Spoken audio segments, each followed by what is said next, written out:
নিরবতা নোনতা পানি ভালো লাগে। নোনতা নোনতা পানি। সেজন্য এখানে কিছু বাথরুমের পানি আছে, বাথরুমের কালো কালো পানি। হাই, একটু পরে হোসেন নীরব একসাথে পানি। আমাদের দাদাজানের প্রথম সিনে সে এখন লাভ দিবে পানিতে, এবং পানিটা গভীরতা আই থিঙ্ক অনেক ভালোই, বেশি কম না। একটু নোংরা পানি।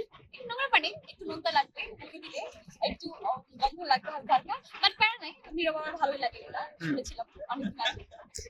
তো নীরব নোনতা পানি ভালোই লাগে। নোনতা নোনতা পানি। সেজন্য এখানে কিছু বাথরুমের পানি আছে, বাথরুমের কালো কালো পানি। বাবা, আমার আপু যে এত রোমান্টিক, এটা তো আমি আগে জানতাম না। আব্বে আলায়, আমি তো অ্যাস্ট্রোনাচ খাইছি। কয় কি কেমতি কি? হ্যাঁ, জানতে কি? আমার ভাই যে আমি তো ভাবছিলাম আমার ভাইটা বলদা, এখন তো দেখতেছি আমার চেয়ে তো বেশি রোমান্টিক। ও তোমাকে না বলছি সুন্দর করে কাটো কাটো। সরি দাদা, এটা দিব।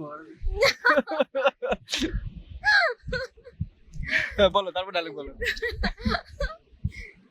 এই, তোমাকে না বলছি আমার সাথে সুন্দর করে কথা বলবা।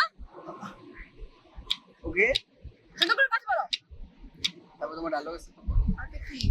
ওইটা ও আচ্ছা, দেখছো ওরা কিভাবে হাসলো, কিভাবে একসাথে হাতে হাত রেখে ঘুরতেছে।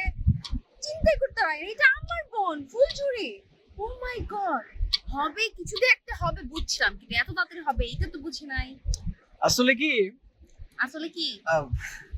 আসলে কি সব মানুষের মধ্যেই ভালোবাসার এক ধরনের পিপাসা লুকানো থাকে। কিছু কিছু মানুষ তাদের বাহ্যিক কিছু ব্যারিয়ারকে অ্যাভয়েড করতে পারে না। তাদের মনে ভালোবাসা অনেকটা মেঘে ঢাকা সূর্যের মতো।